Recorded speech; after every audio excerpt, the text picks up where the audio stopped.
Olá, eu sou a Flávia e a gente está aqui hoje para mais um O de Casa, um espaço em que a gente entrevista executivos do Quinto Andar para contar um pouquinho mais do nosso dia a dia.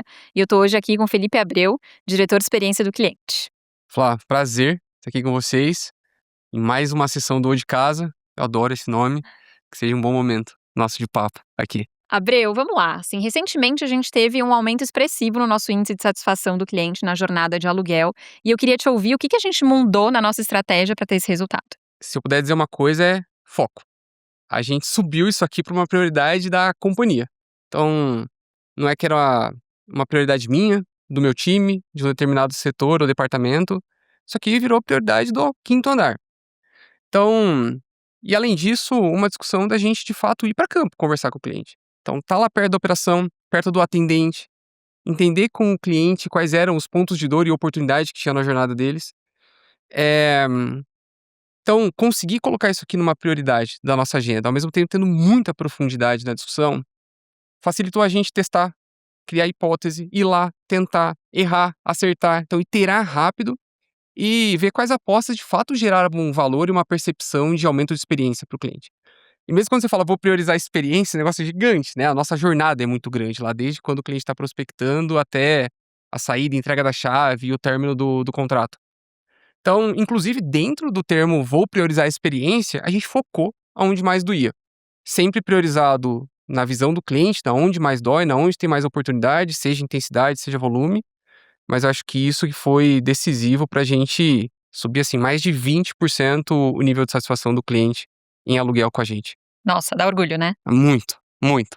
E pensando nisso, você falou um pouco, a jornada imobiliária ela é muito complexa, ela é longa, tem muita coisa que pode acontecer ao longo do processo. E aí eu queria que você contasse um pouco mais sobre o squad de First Contact Resolution. Qual que é o papel desse time e como que eles trabalham para resolver o problema do cliente no primeiro contato? Fly, foi um trabalho super legal aqui dentro. A gente pegou, por exemplo, 2 processos aqui que eram muito críticos, doíam muito para os clientes, que era reembolso de condomínio e reembolso de reparos, por exemplo, durante a alocação. E quando a gente foi ver, era um processo que tinham virado um emaranhado, assim. Começavam no time de atendimento, passava por diversas áreas e demorava muito para ser resolvido para o cliente. Que a gente viu que a gente acabou indo para ótimos locais, assim, cada área estava atendendo o seu nível de serviço, mas no fim o cliente estava insatisfeito. Sabe o que é voltar para a prancheta, olhar esse negócio de ponta a ponta e começar a pensar: como que eu simplifico? Como que eu empodero o meu time de atendimento de poder entender o problema, reagir ao problema e resolver o problema ali ao vivo, seja naquela ligação, seja naquele chat que ele está tendo com o proprietário e o inquilino. E esse foi o exercício. Então, a gente reduziu, assim, 30% o tempo de resolução. Isso reflete na satisfação. Então, um aumento de 30% na satisfação, por exemplo, também. Mas pensa que isso aqui é um trabalho de formiguinha, né? Isso aqui era o processo de reembolso de condomínio, reembolso. Isso passou a ser um processo contínuo aqui dentro, em que a gente foi empilhando essas coisas. Imagina todo mês, toda semana, você pega um processo desse, tira a pressão, agiliza e é mais resolutivo. Quando você começa a empilhar essas coisas, tem uma percepção, uma mudança significativa na percepção do cliente em relação ao serviço que a gente presta para ele, em relação à agilidade que a gente dá para ele e à resolutividade que a gente consegue ter. Esse foi o desafio que direcionou e motivou a gente a oficializar esse time aqui dentro. É, não tem bala de prata, né, mas a soma e a consistência de uma série de iniciativas acaba que traz um resultado, assim, bem expressivo. Ah, total. E com profundidade, guiado por onde de fato tá travado, isso aqui não tem como não gerar valor. E se empilha e se soma. E Abreu, não é segredo que o Quinto Andar enfrenta uma série de críticas e reclamações dos seus clientes, principalmente pelo nosso tamanho. E eu queria te escutar, assim, como que você recebe esse feedback? Como identificar o que que é um problema pontual, o que que é algo sistêmico? A gente recebe esses comentários, essas críticas com muito pé no chão. Então, pé no chão, humildade e escuta muito ativa aqui. A gente realmente está com o ouvido aberto para capturar essas coisas. É verdade, e vale dizer que a nossa jornada é super extensa e complexa. Então, a gente está lá desde o momento que proprietário e inquilino, o proprietário está querendo listar seu imóvel, o inquilino está começando a pensar na próxima moradia, vai fazer a proposta, vai ter o contrato fechado, ele vai mudar, vai viver dentro daquele imóvel, tem a relação entre proprietário e inquilino nesse momento, até depois rescindir o contrato quando isso acontece. Então, a gente está suscetível a um monte de potenciais pontos de dor. Lembrando que Diferente de outras imobiliárias, a gente está envolvido no processo inteiro, de ponta a ponta aqui do que eu mencionei. Então, a gente sabe que pode dar problema com um vistoriador que deveria fazer uma vistoria de entrada, teve uma dor de barriga, não comparece. O inquilino acabou de mudar no imóvel, vem uma chuva, a gente descobre uma infiltração que nunca tinha aparecido. Proprietário e inquilino estão discutindo e não se concordam sobre uma benfeitoria. Então, a gente tem clareza sobre esses pontos de dor, e a gente se preocupa e se debruça sobre eles para evoluir. Quando a gente olha para o mercado, a gente acha que a gente está muito bem posicionado, assim. As pesquisas de experiência mostram que a gente tem um diferencial competitivo e uma liderança significativa na experiência que a gente dá em aluguel. Mas isso aqui não, a gente não usa isso, para inflar nosso ego, assim. A gente que é muito inquieto, a gente é muito, a fim de fazer todos esses gaps se fecharem e a gente conseguir ter uma vantagem ainda maior na experiência que a gente dá para o nosso cliente. Então, você falou sobre o que que é pontual, o que que é estruturante. É claro que a gente usa isso para diferenciar as prioridades, a gente vai pegar aquilo que é mais volumoso, a gente vai pegar aquilo que dói mais para priorizar, mas pra gente, cada comentário, seja pontual ou estruturante, ele importa, assim. A gente tem muitos contratos aqui dentro, né. Então, a gente pode falar que tem, do ponto de vista absoluto, muitas reclamações, mas é relativo. Percentualmente, isso aqui é muito menor do que no mercado. Isso aqui dá bastante orgulho pra gente. Mas cada um desses pontinhos que tá nessa reclamação, a gente tá de olho, a gente tá em cima, como eu falei, a gente prioriza, mas cada uma dessas coisas conta. Conta por quê? Apesar da gente ter vários contratos, como eu falei, para aquele inquilino, para aquele proprietário, aquele é o imóvel dele, aquela é a jornada dele. Então importa muito para ele, e se importa para ele, importa pra gente também. Então, óbvio que tem a segmentação para priorização, mas eu acho que a gente é muito consciente do que está acontecendo na ponta e a gente usa isso para direcionar o nosso trabalho e direcionar o olhar de para onde a gente quer levar essa jornada e essa experiência. Muito bom, e muito bom a gente poder falar sobre isso, né, Super. abertamente. E, historicamente, o momento de rescisão do contrato é um momento bem desafiador tanto para o inquilino quanto para o proprietário. Mais recentemente, a gente reduziu o tempo médio desse processo aí de 24 para 12 dias, e aí eu queria te escutar, assim, o que que foi feito, para reduzir em metade o tempo e por que que é uma etapa, tão desafiadora? É uma etapa bastante desafiadora, assim. Então pensa que, por definição, é um momento de rescisão, é um momento de fato, romper uma parceria entre proprietário e inquilino. E muito das dores que acontecem ao longo do contrato desembocam ali. Então, mencionei aqui o tema de fez uma benfeitoria, não está alinhado entre proprietário e inquilino, vai cair aqui para discutir. Tem um reparo pendente que ele não é óbvio a responsabilidade, precisamos fazer uma discussão, é aqui que a gente vai discutir isso. Tem um boleto pendente, é aqui que a gente vai ter que discutir. É um processo muito sensível e que, por outro lado, pede muita agilidade, porque pensa que o proprietário já está com a cabeça de vamos para o próximo aluguel então, e a gente realmente quer garantir que a gente coloque o próximo aluguel para ele o quanto antes, a gente não quer deixar aquele imóvel vacante. E o inquilino, muitas vezes, já está com a cabeça na próxima moradia, porque ele já está pensando no próximo aluguel, no próximo local para onde ele está indo, pensando quais são os móveis, como que eu vou decorar essa casa, que momento eu mudo, já está pensando na mudança e no caminhão. Então, é sensível por um lado, mas tem essa pressão da agilidade pelo outro. Por isso essa mudança do 24 para 12. E o mais legal é que essa redução desse tempo de rescisão, ela não veio a qualquer custo. Então ela veio com aumento de experiência. Sendo um processo tão sensível quanto a gente repensou muito. Isso aqui foi muito entrevistando o cliente, muito testando lá na ponta com ele o formato que funcionaria melhor. A gente tem até 20 pontos de ganho. Então, se pegar nos últimos 2 anos, a gente aumentou 15 pontos o NPS, que é a métrica que a gente usa para medir experiência, 15 pontos. E depois, tem alguns pilotos que estão elevando mais 20 em cima desse 15. Esse é o tamanho do potencial, da revolução e da mudança dessa jornada que a gente vem mexendo. E por quê? Uma das coisas que a gente viu que era super importante para proprietário e inquilino era ter um ponto único de contato, um ponto único de referência e de atendimento e de suporte do começo ao fim do processo de rescisão. Então, com base nesse input, a gente reviu toda a forma de atender. E é isso que levou a essa mudança que eu mencionei aqui de percepção de experiência. Quinto Andar hoje tem mais de 300.000 contratos sob gestão, então são mais de 300.000 contratos que a gente está ali acompanhando, no dia a dia. E alguns clientes dizem que se sentem um pouco perdidos com o atendimento automatizado, que não sabem muito bem como agir. E eu queria te ouvir, assim, como numa escala dessa, conseguir manter personalização, customização e uma boa qualidade, nesse formato? São 300.000 contratos, você pega a proprietária e inquilino nos 2 lados, são mais de 600.000 Mil pessoas pessoas. envolvidas, né, E às então vezes tem mais de uma pessoa de cada lado, é né? isso. Então é no mínimo 600, então é um público bastante significativo aqui pra gente conseguir gerenciar.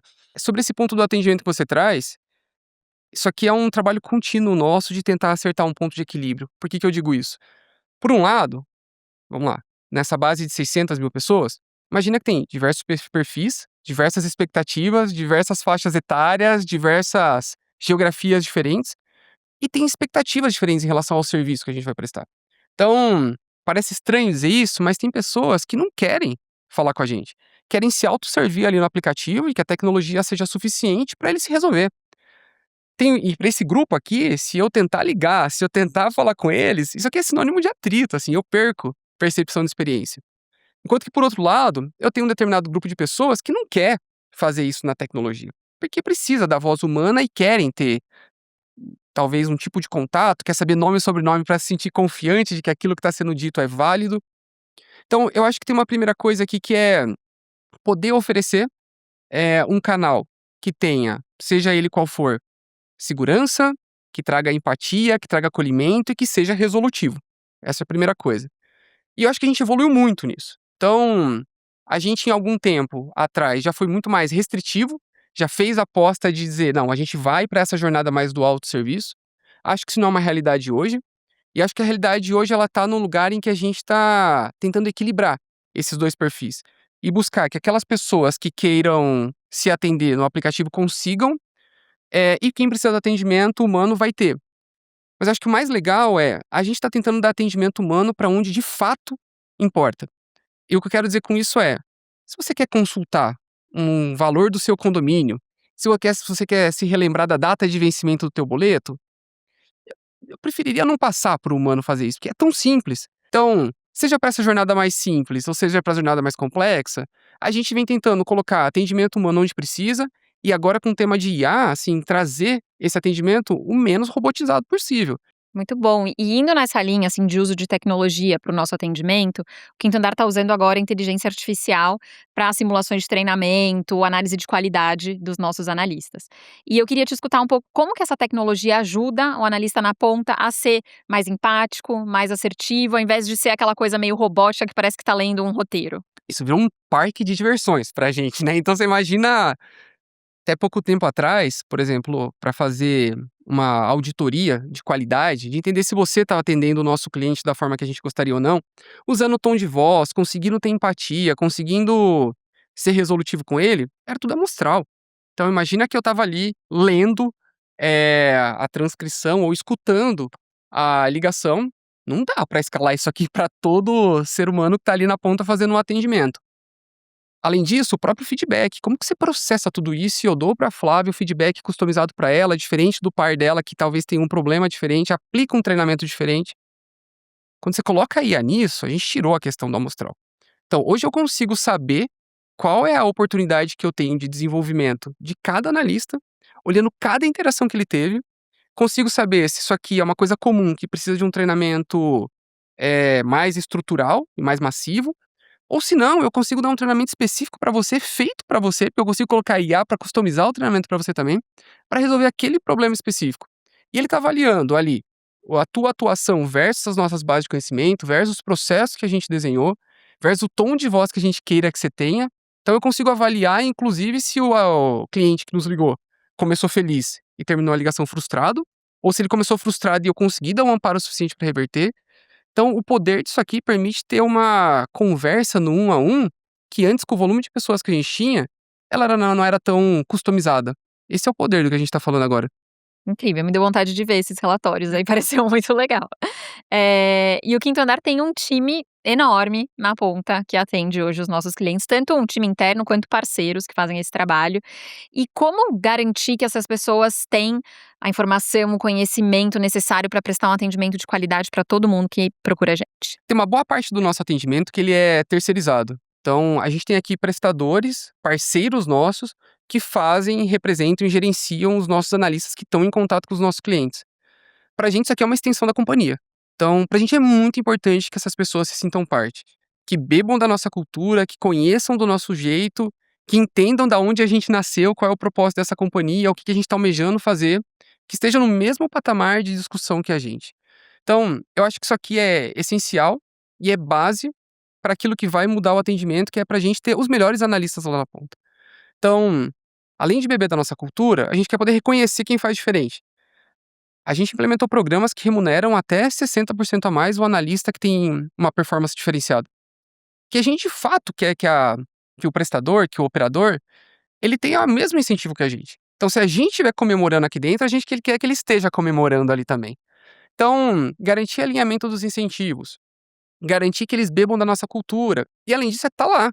A gente vive dentro dessas empresas também, que estão prestando e estão representando a gente. Então, a gente tem ferramentas para identificar quem está fazendo diferente, aprender com eles, para poder divulgar esse conhecimento para toda a nossa base de atendimento. Assim como também é um trabalho contínuo de identificar quem precisa de uma reversão. Onde estão esses pontos de oportunidade e como que a gente empodera essas empresas para conseguir, de fato, elevar o patamar dessas pessoas. A gente sempre fala que, assim, na média, você pode estar com a operação boa, né? Mas para aquela pessoa que recebeu aquele atendimento, se ele caiu com analista de baixa performance, essa é a imagem que ele vai ter da gente. Então é um trabalho contínuo de garantir que o nosso padrão seja atendido, que as pessoas conheçam que padrão é esse, e que independente se você é o analista 1, 2, A, B, que você esteja alinhado àquele padrão. Então a gente acredita que tudo isso, o alinhamento de incentivo, a questão da cultura e da conexão e do pertencimento, a capacidade de recrutar os melhores analistas e a gente estar perto, são elementos fundamentais para garantir que a ponta, que o nosso time de analistas está conseguindo entregar o DNA e a qualidade de atendimento que a gente quer. E recentemente o Quinto Andar ganhou alguns prêmios aí, então Reclame Aqui, Smart Customer. E aí eu queria te ouvir, assim, isso significa que o assunto experiência do cliente está resolvido ou a barra subiu? Eu acho que resolvido é uma palavra bem forte, então te diria que não está muito perto disso, tem bastante chão, mas acho que é isso, a gente é uma empresa muito inquieta, a gente se renova a todo momento, então sempre vai ter. Mas eu acho que isso aqui traz bons sinais pra gente, né, quando eu vejo a gente lá evoluindo, a gente evoluiu 2 níveis no Reclame Aqui. A gente era regular há 2 anos atrás, a gente tá no ótimo e mirando o RA1000, que é o topo de selo do Reclame Aqui. Então, e isso é o que nos move, né, a gente acabou de conquistar o ótimo e a gente quer mais. Então, eu acho que é sobre isso, assim, é esse movimento contínuo de dizer: essas coisas são bons sinais, mostram que a gente tá no caminho, mas a gente zero sossega quando a gente vê um prêmio desse. Eu acho que mais valida a direção e acho que de alguma forma também é combustível para continuar acelerando e buscar os próximos. Te comemora e volta pro trabalho, É né? isso, comemora e aí coloca energia para poder fazer e conquistar mais. Então, para finalizar, Abreu, assim, quem está querendo anunciar, alugar ou comprar um imóvel aí nesses próximos meses, qual que é o compromisso do nosso time de CX e o que esperar aí nesse próximo ano? Posso falar de constância na evolução. Então, isso a gente consegue se comprometer que é todo mês, todo semestre, todo fim de ano, a gente quer olhar para trás e ter muita clareza de que a gente melhorou. Isso de forma significativa e perceptiva do ponto de vista do nosso cliente. A gente quer que o nosso cliente, que está aqui fiel com a gente mês após mês, ano após ano, consiga perceber na prática a melhoria. E que isso seja contínuo. Como eu falei lá atrás, agora, a questão do Reclame Aqui, essas coisas pra gente validam o caminho e a gente não acha que isso aqui é suficiente. Então, se a gente conseguir, e essa é a nossa ambição, mostrar que a gente está continuamente evoluindo, eu acho que isso daqui faz muito sentido e faz valer a pena estar com a gente nessa jornada. Muito bom. Obrigada pelo papo, Abreu, foi ótimo, adorei. Eu que agradeço. Até a próxima. Até a próxima. Obrigada, pessoal. Até o próximo episódio do nosso O de Casa.